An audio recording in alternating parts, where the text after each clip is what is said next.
जी, तो हमारे पास टॉपिक है डिटर्मिनेंट्स का। ये वैसे टॉपिक नाइन्थ वाला ही है ऑलमोस्ट। बस मैं ऑर्डर इंक्रीज कर दिया। वहाँ अपने ऑर्डर 2/2 था, जहाँ पे लिखा हुआ है एन ग्रेटर दैन और इक्वल टू 3। इसका मतलब ऑर्डर 3 या 3 से ज़्यादा होगा, तो फिर क्या करेंगे? तो उसके लिए हम एग्जांपल लेते हैं। जैसे एग्जांपल ए दिया हुआ है, कहता है इसका डिटर्मिनेंट रिप्रेजेंटेड बाय, ये ए बहुत सारी लाइंस लगी होंगी जैसे ये लगा हुआ। तो ये चीज़ याद रखिएगा, अगर मैट्रिक्स के साइडों पे लाइंस लगी हों तो वो डिटर्मिनेंट को रिप्रेजेंट करेगा, अगर स्क्वायर ब्रैकेट होंगी तो वो मैट्रिक्स को रिप्रेजेंट करेगा। तो अभी हमारे पास जो ऑर्डर है वो 3/3 है, मतलब 3 रोज 3 कॉलम। इसको समझने के लिए ना एक कुछ कॉन्सेप्ट के बारे में बात कर रहा है, जैसे कि वो minor and cofactors of an element of a matrix और इट्स डिटर्मिनेंट। मतलब माइनर क्या होता है? माइनर कहता है let us consider a square matrix A of order N, then the minor of an element aij denoted by mij, m से minor represent कर रहा है, is the determinant formed by deleting the ith row and the jth column of e। या आप सब दूसरे अल्फाज में ये बयान कर लेते हैं कि जो 3/3 ऑर्डर होगा उसको 2/2 ऑर्डर में कन्वर्ट करने के लिए यूज़ किया जाता है। उसके लिए हम क्या करते हैं, एक रो और एक कॉलम को स्किप करते हैं, ठीक है, या रिमूव करते हैं, डिलीट करते हैं। वो कैसे करते हैं? वो डिपेंड करता है कि हमारे पास ये जो हमने लिखा होता है, इसमें क्या लिखा हुआ है, A12। वन का मतलब फर्स्ट रो, टू का मतलब सेकंड कॉलम। मतलब जो मैट्रिक्स दिया होगा, जैसे ये लिखा हुआ है, इसमें फर्स्ट रो और सेकंड कॉलम, इसको हम रिमूव कर देंगे तो फिर जो बनेगा वो माइनर माइनर बन जाएगा, यानी माइनर डिटर्मिनेंट कह सकते हैं आप उसका। अगर सपोज डैट हम एक एग्जांपल ले लेते हैं। अगर मैं यहाँ पे लिख देता हूँ A21, इसका मतलब क्या है? इसका मतलब ये है कि जो मैट्रिक्स मैंने लिखा है इसका सेकंड रो और फर्स्ट कॉलम, इसको अब मैंने स्किप कर देना। अब जो बाकी बचेगा वो बनेगा M21। वो क्या है हमारे पास? A12, A13, A32, A33। अब आप देखें जी, ऑर्डर 2/2 का डिटर्मिनेंट बन गया। इस तरह ये हम क्वेश्चंस में बात करेंगे, ये कहलाता है हमारे पास माइनर डिटर्मिनेंट्स कह लें या माइनर ऑफ आ एलिमेंट कह सकते हैं। अब बात करेंगे को फैक्टर्स की। को फैक्टर्स में क्या होता है? कहते हैं the cofactors of an element A I J of a square matrix A denoted by capital A I J. अच्छा, ये भी चीज़ याद रखनी है इसमें। जो कैपिटल ए आई जे है वो रिप्रेजेंट करेगा को फैक्टर्स को। ये उसका फॉर्मूला है। ये फार्मूला क्या है देखें, इसके अंदर ना ये जो माइनस का साइन है ना, मतलब -1 रेज़ की पावर आई प्लस जे, ये जो बाहर नेगेटिव आता है पॉजिटिव आता है उसको रिप्रेजेंट करने के लिए यूज़ किया जाता है। ये फार्मूला पूरा जो है को फैक्टर का है। और एम आई जे बेसिकली क्योंकि को फैक्टर्स के अंदर यूज़ होता है, तो इसलिए उसने पहले इसका कॉन्सेप्ट दिया। अब वो क्या होगा, यहाँ पर चीज़ नोट करें। जब A12 निकाला यानी को फैक्टर ऑफ A12, तो -1 की पावर आई प्लस जे यानी 1+2। फिर माइनर एलिमेंट्स आपने निकाले, वो है M12 जो प्रीवियस बात की है। प्रॉपर्टीज का ये बहुत इंपॉर्टेंट है। ये आपको अच्छे से आती होंगी तो 4.2 आपको बहुत अच्छे से समझ आ जाएगी। क्या मतलब है?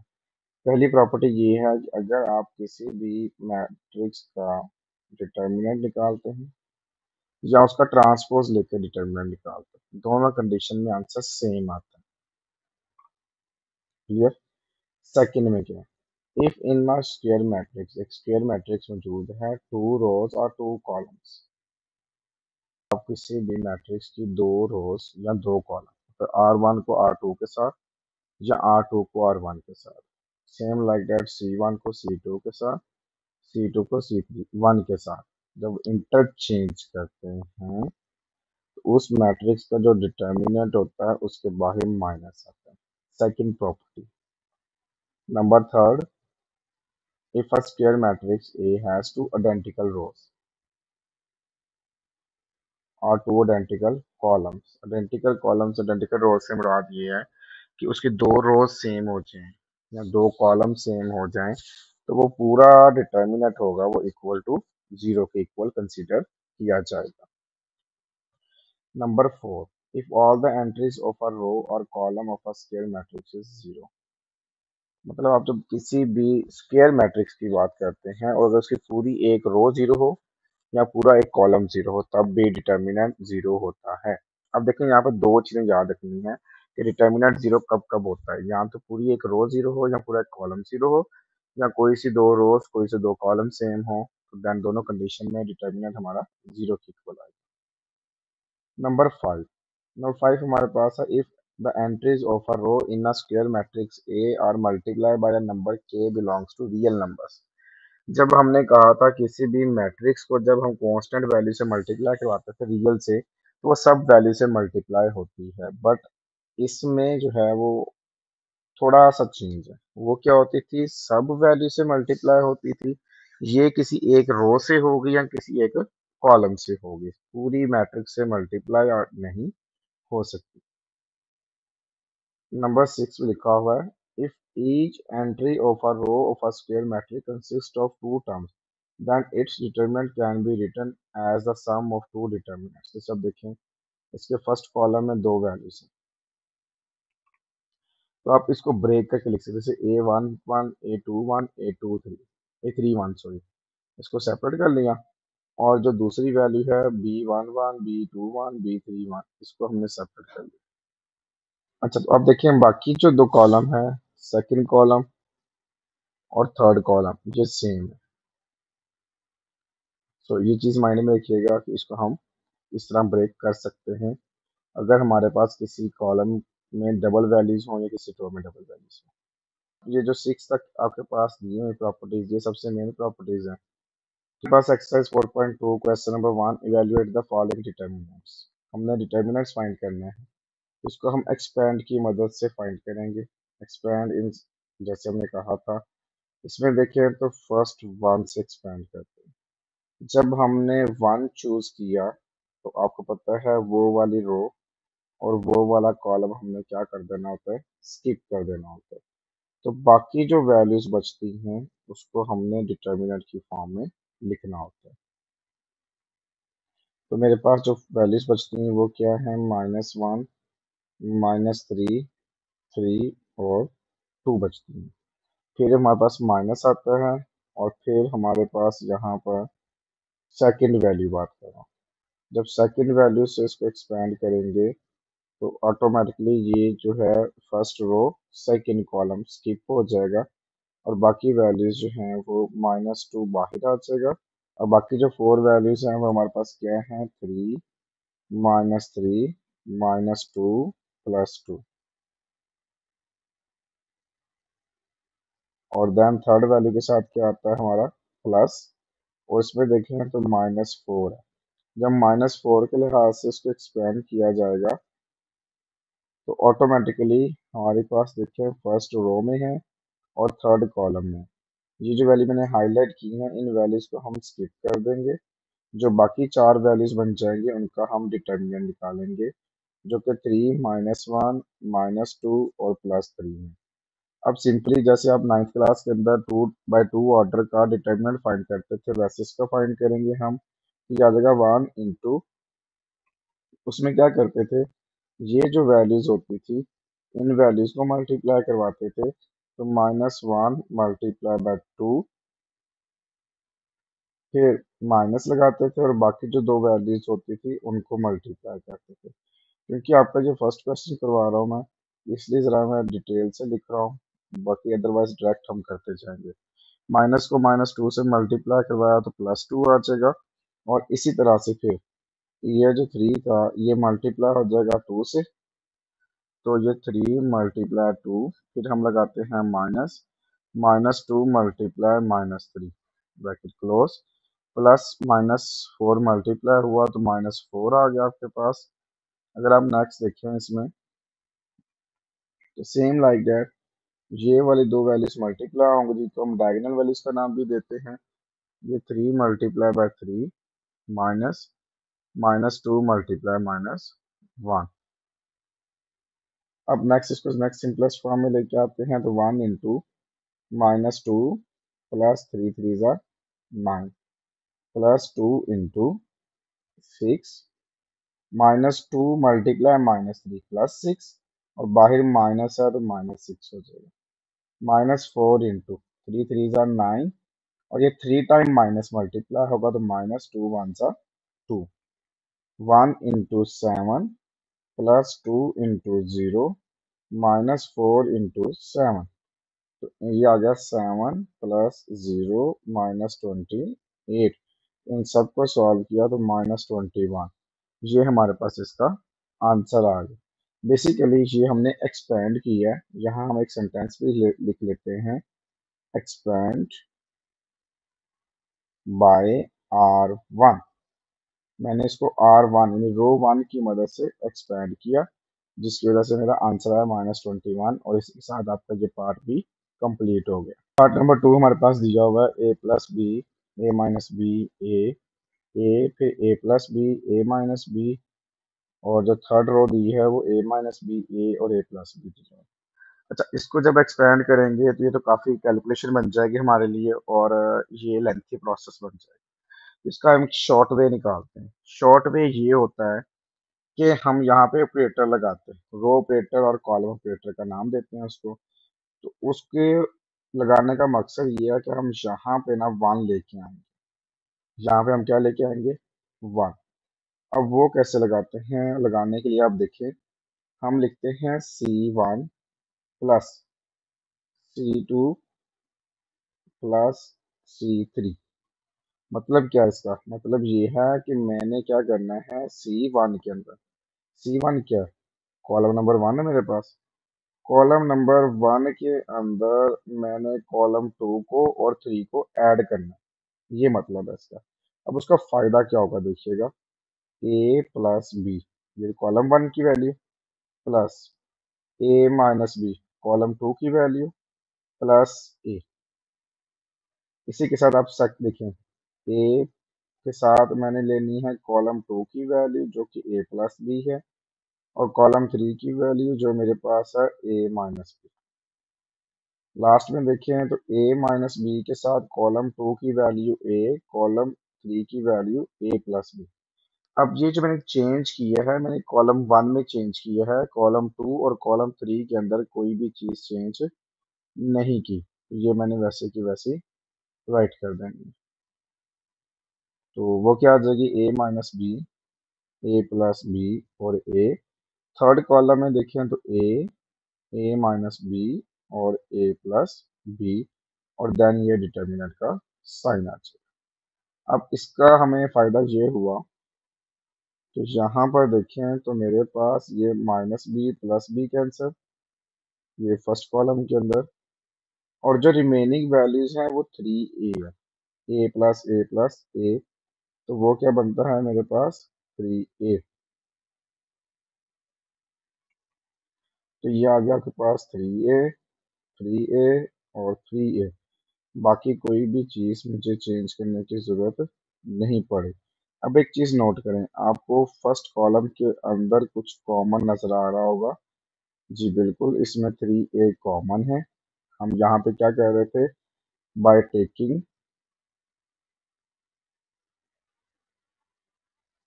Common 3a from C1। Column 1 से हम 3a कॉमन लेंगे।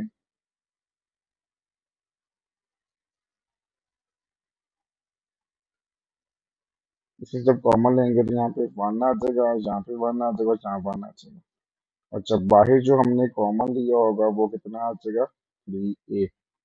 और ये a minus B, A plus B, और देन a, फिर ए माइनस बी और ए प्लस बी, और डिटर्मिनेंट क्लोज हो जाए।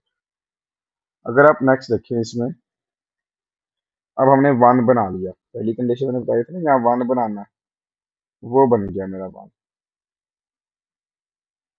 लेकिन अब उस 1 के नीचे, जैसे यहाँ पे 1 है, यहाँ पे 1 है, इसके नीचे जो है मुझे जीरो बनाना है हमेशा, तो मैं 3a राइट करता हूँ।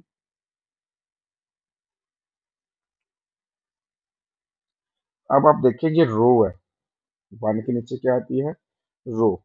अगर मैं यहाँ पे लिखूं R2 - R1, इसका मतलब रो टू के अंदर चेंज आएगा, रो वन के अंदर कोई चीज चेंज नहीं होगी। और वैसे भी मुझे ये चीज चेंज नहीं करनी, ये वैसे की वैसे लिखनी है। तो क्या आएगा, 1 - 1 आ जाएगा।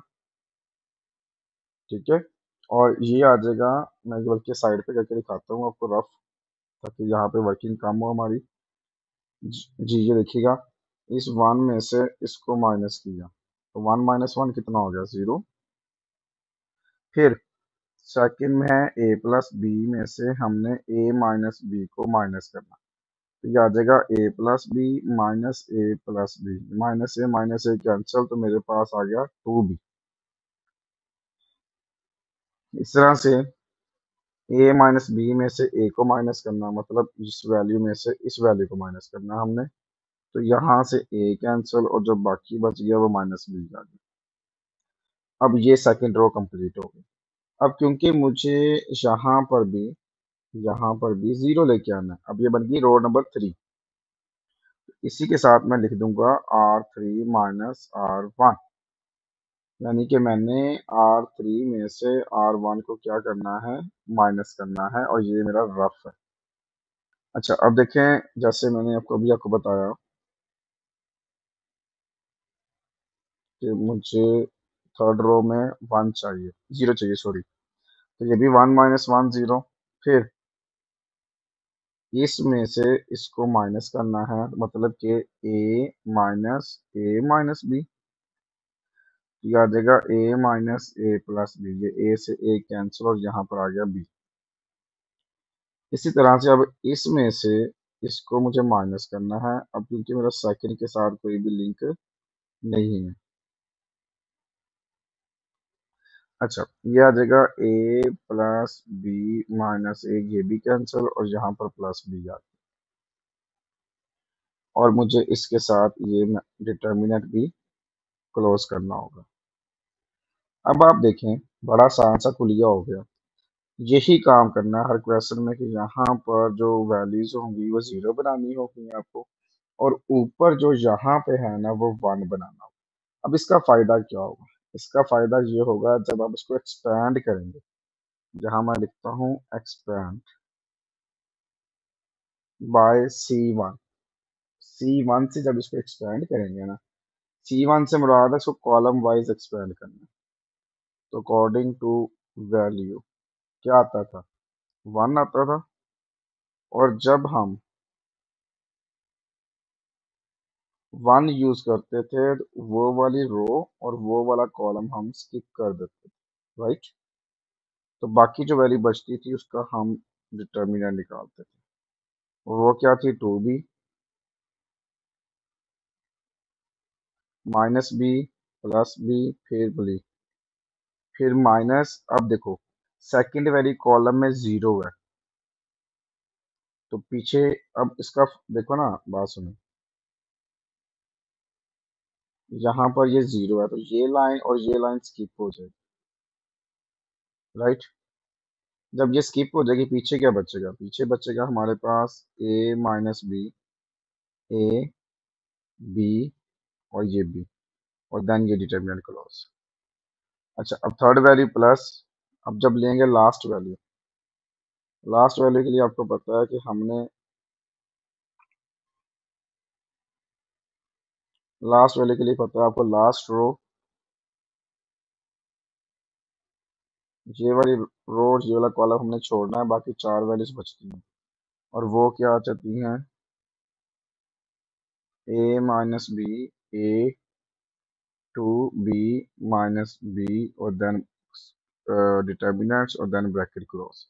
अच्छा अब देखें, जब ये जीरो इस वैल्यू से मल्टीप्लाई होगा तो पूरी वैल्यू जीरो करवा देगा ये वाली, इस तरह से ये जीरो जब इससे मल्टीप्लाई होगा ये पूरा जीरो करवा देगा। तो मुझे ये सब कुछ लिखने की जरूरत नहीं थी, ये सिर्फ आपको समझाने के लिए था। तो मैं क्योंकि डायरेक्टली भी एक्सपेंड कर सकता हूँ, तो इसलिए मैं क्या करूंगा, अब यहाँ पे ऐसा करने का मुझे फायदा ये होगा कि मैं डायरेक्टली इनकी जगह पर जीरो लिख दूंगा, मतलब -0 +0 और देन ये bracket close.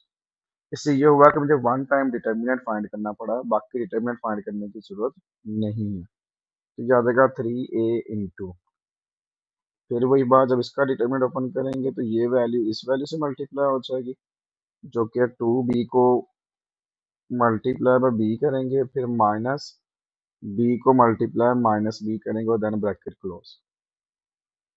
3a into 2b² plus b², तो ये 2b² प्लस b² हो गया 3b²। 3 3 9 ab²। ये मेरा इसका आंसर आ गया और सेकंड पार्ट भी कंप्लीट हो गया। पार्ट नंबर 3 दिया हुआ है, ये भी बिल्कुल ऐसे ही है। इसमें भी हम ऑपरेटर यूज करते हैं। आप देखें, इसमें भी हम C1 plus C2 plus C3, मतलब जो C2 और C3 को ऐड करने से आंसर आता है उसको हम C1 के अंदर ऐड कर देते हैं। क्या आएगा हमारे पास, 2x प्लस x, फिर y+2y+y, z+z+2z, और बाकी जो दोनों कॉलम हैं उसके अंदर कोई भी चीज चेंज नहीं करनी हमने, वो वैसे की वैसे आ जाएगी। अब आप देखें फर्स्ट कॉलम के अंदर, तो 2x+x+x 4x बनेगा, और ये आपके पास आ जाएगा 2y+y+y 4y, और सेम लाइक दैट ये आपके पास बन जाएगा 4z। जो रिमेनिंग वैल्यू है वो है x and 2y and z, x y and 2z, then determinant close by taking 4 common from C1।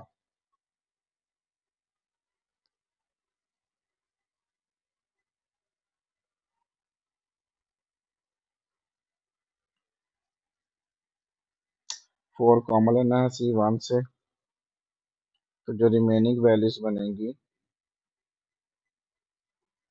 वो मेरे पास आ जाएगी x y z, x 2y z, x y 2z।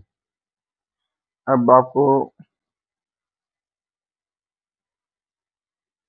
मैंने एक बात बताई थी, हमने यहाँ पे 1 लेके आना होता है, ठीक होगी बात।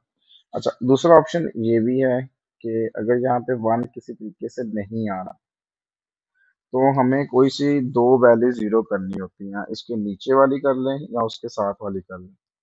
तो अगर यहाँ पे मैं लगाऊं कॉलम ऑपरेटर दोबारा से, मतलब कि अगर मैं C2 माइनस C1 करूं, तो कॉलम 2 में से कॉलम 1 को माइनस करना होगा। तो इसका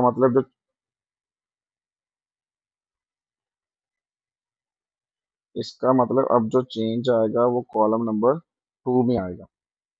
तो पहला कॉलम है सेम एसेस लिख देता हूँ, एक्स वाई एंड जी। क्या बनता है देखो, सेकंड में से इसमें से इसको माइनस किया तो एक्स माइनस एक्स कितना हो गया, 0। फिर 2y-y, y, z-z, 0।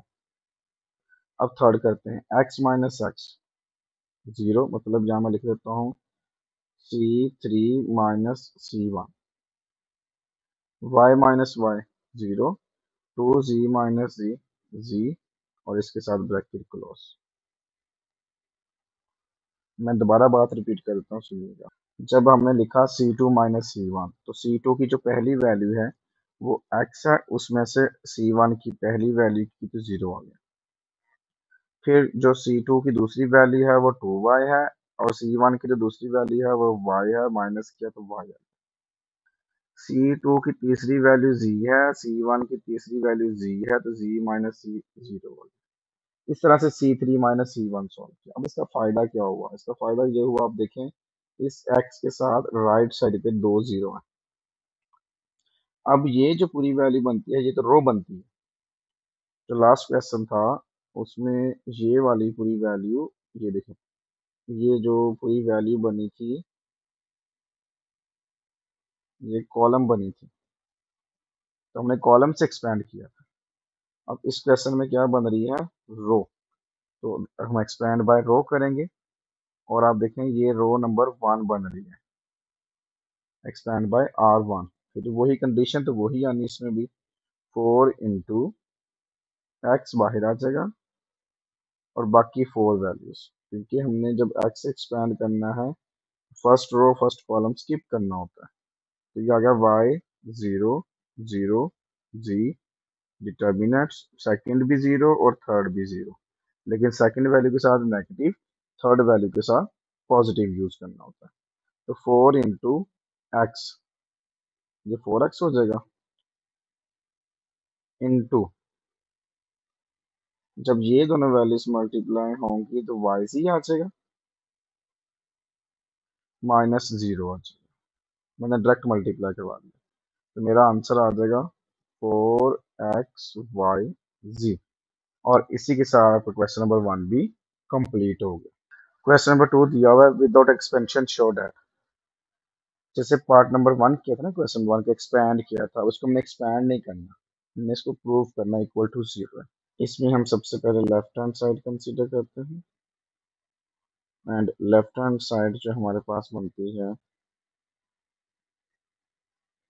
वो हमारे पास आती है 7 8 9 4 5 6 1 2 3। लें जी, अब इसको हमने सॉल्व करना है। सॉल्व करके हमने 0 लेके आना है और डिटर्मिनेंट्स वाले रूल सारे अप्लाई करने हैं इस पे। जैसे मैं यहाँ पे लिख रहा हूँ कि मैं C2 माइनस C1 कर देता हूँ। C2 में से C1 को हम माइनस कर देंगे, उसमें देखें C2 माइनस C1, मतलब कि C1 के अंदर कोई भी चीज़ चेंज नहीं आएगी। जब हम C2 माइनस C1 करते हैं तो 8 माइनस 7 किया तो 1 आ गया, 5 माइनस 4 किया तो 1 आ गया, और 2 माइनस 1 किया तो 1 आ गया। इसी तरह से जब हम C3 माइनस C2 करते हैं तो 9 माइनस 8 किया 1, 6 माइनस 5 किया 1, 3 माइनस 2 किया 1। इसका आप आइडिया करें कि C2 और C3 जो है वो तो आइडेंटिकल्स बन गए, C2 and C3 are identicals columns. और मैंने स्ट्रिप प्रॉपर्टीज के अंदर पढ़ाया था कि अगर कोई से दो रोज या कोई से दो कॉलम आइडेंटिकल्स हों तो इट्स मीन वो डिटर्मिनेंट इज इक्वल टू 0 होता है। और ये हमारे पास आ गया is equal to right hand side, और सिंपल हम लास्ट पे लिख देंगे हैंस प्रूव्ड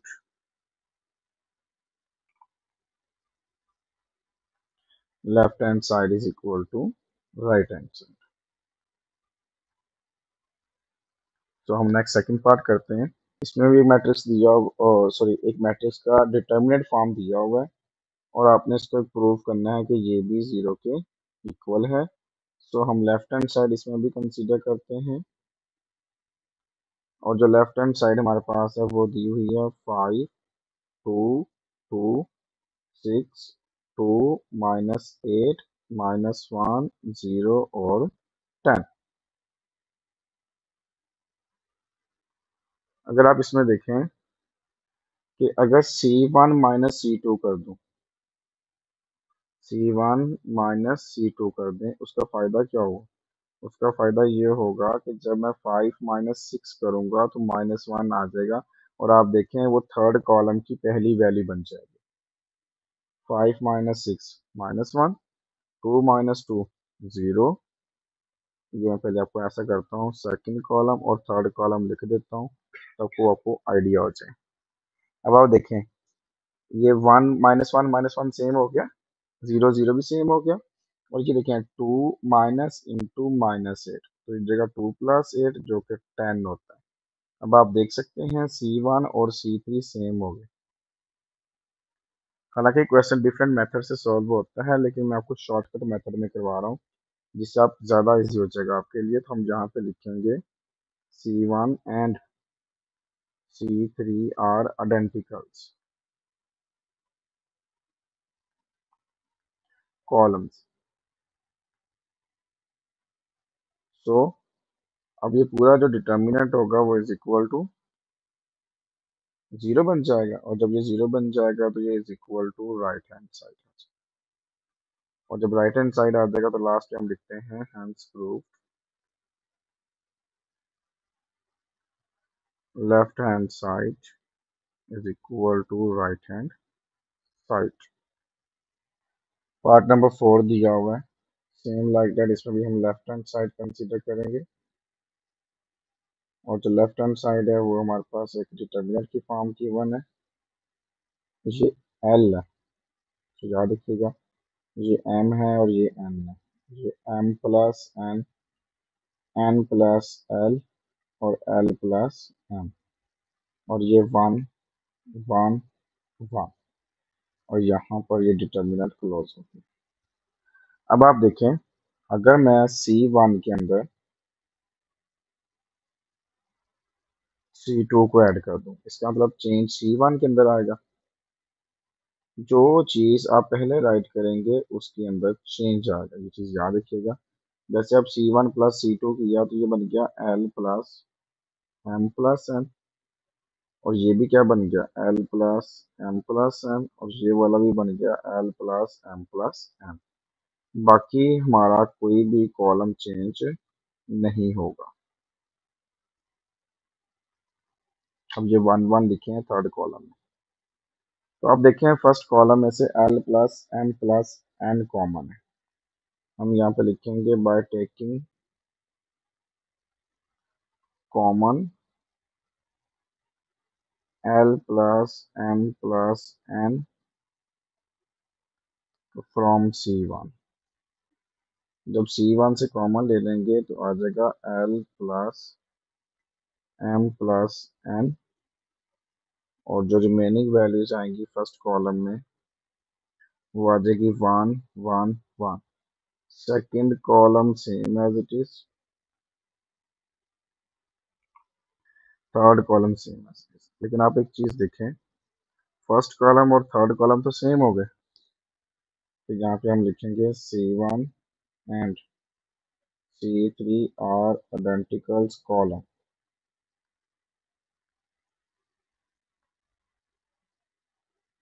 सो ये जो L plus M plus N है ये मल्टीप्लाई बाय जीरो होगा।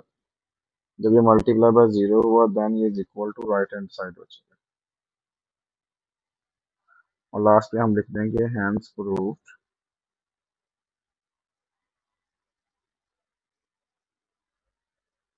Left hand side is equal to right hand side. Part number 5 वो भी सेम लाइक दैट दिया हुआ है, इसमें भी हम लेफ्ट हैंड साइड कंसीडर करेंगे, जिसमें हमारे पास एक डिटर्मिनेंट गिवन है जिसकी फर्स्ट वैल्यू है 2, फिर फर्स्ट कॉलम राइट कर रहा हूँ 2 2 3 1 3 5 3x 9x 15x and determinant close. अब इसमें देखें आप 3x कॉमन है, किसमें कॉमन है सेकेंड थर्ड कॉलम के अंदर, bye taking common 3x from C3। तो ये 3x हम कॉमन ले लेंगे, तो जो C1 और C2 होगा वो सेम एज इट इज आ जाएगा, क्योंकि उसके तो हमने कुछ चेंज नहीं किया और ना ही कोई ऑपरेटर लगाया है। देखिए 3x में 3x निकाला तो 1, 9x में से 3x निकाला 3, 15x में से 3x निकाला तो 5। अब यहाँ पे नोट करें कि C2 and C3 are identical columns. So जब दो कॉलम्स आइडेंटिकल हो जाते हैं तो पूरा डिटर्मिनेंट जीरो होता है, और जब 3x जीरो की मल्टीप्लाई होगा तो जीरो आ जाएगा, और ये is equal to right hand side के आते हैं। लास्ट पे हम लिखते हैं hence proved left hand side is equal to right hand side. पास है पार्ट नंबर 6। इसमें भी हमने लेफ्ट हैंड साइड कंसीडर करनी है। लेफ्ट हैंड साइड हमारे पास है बी सी, सी ए और ए बी। यहाँ पे है A B C, A square B square और सी स्क्वेयर। अगर आप राइट साइड पे देखें तो पहले तो हमें जीरो बनाना होता था, लेकिन अब यहाँ पे राइट साइड पे हमें फर्स्ट कॉलम में वन बनाना और सेकंड कॉलम में पावर्स टू है, थर्ड कॉलम में पावर्स थ्री है। इसका मतलब ये हुआ कि मुझे फर्स्ट रो में ए चाहिए, सेकंड रो में बी चाहिए और थर्ड रो में सी चाहिए, क्योंकि पावर्स इंक्रीज हो रही हैं। तो यहाँ पर मैं क्या करूँगा, ए बी सी से मल्टीप्लाई भी करवा दूंगा और ए बी सी से डिवाइड भी करवा दूंगा, क्योंकि मुझे मल्टीप्लिकेशन की फॉर्म में चाहिए। जब मल्टीप्लिकेशन में चाहिए तो डिवीजन तो मुझे करनी पड़ेगी। तो यहाँ पर मैं ये जो डिटर्मिनेंट है ये same as it is write करूंगा।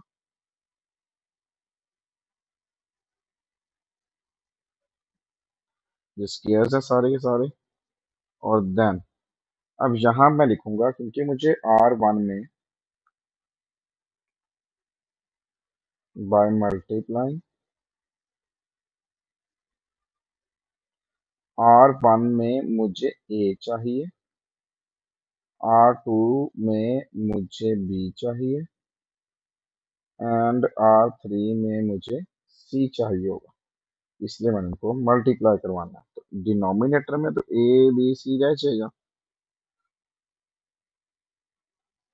जब इनको मल्टीप्लाई करवाते हैं तो ये बन गया A B C A square A cube. इसी तरह से ये भी A B C B square B cube, ये भी A B C C square C cube. अब आप देख सकते हैं सेकंड कॉलम और थर्ड कॉलम आपके सेम हो गए, A square B square C square और A cube B cube C cube. अब फर्स्ट कॉलम में वन चाहिए, सेम लाइक दैट आप देख सकते हैं कि A B C first column में कॉमन है। By taking common A B C from C one, इसमें से जब हमने कॉमन ले लिया तो ये आ गया A B C over A B C. और बाकी जो डिटर्मिनेंट बचेगा हमारा, अब वो फर्स्ट कॉलम है क्योंकि हम कॉमन ले चुके हैं, तो ये one one. Second column, sorry यहाँ पे ए स्क्वायर आना था, यहाँ पे बी स्क्वायर और यहाँ पे सी स्क्वायर। जो थर्ड कॉलम है क्योंकि हमने उसमें भी कोई चीज चेंज नहीं की, वो भी सेम एज इट इज। तो अगर आप देखें तो यहाँ पर ये वैल्यू इस वैल्यू से कट गई और हमारे पास जो बच गया वो बच गया डिटर्मिनेंट की फॉर्म में। और वो क्या है जी, first column one one one, second column है A square B square C square, third column है ए क्यूब बी क्यूब और सी क्यूब। और ये आपकी बन गई राइट हैंड साइड। सो मैं लिखूंगा ये चीज is equal to right hand side है। और लास्ट पे हम लिख देंगे hence proved left hand side is equal to right hand side. और इसी के साथ आपका क्वेश्चन नंबर 2 भी कंप्लीट हो गया।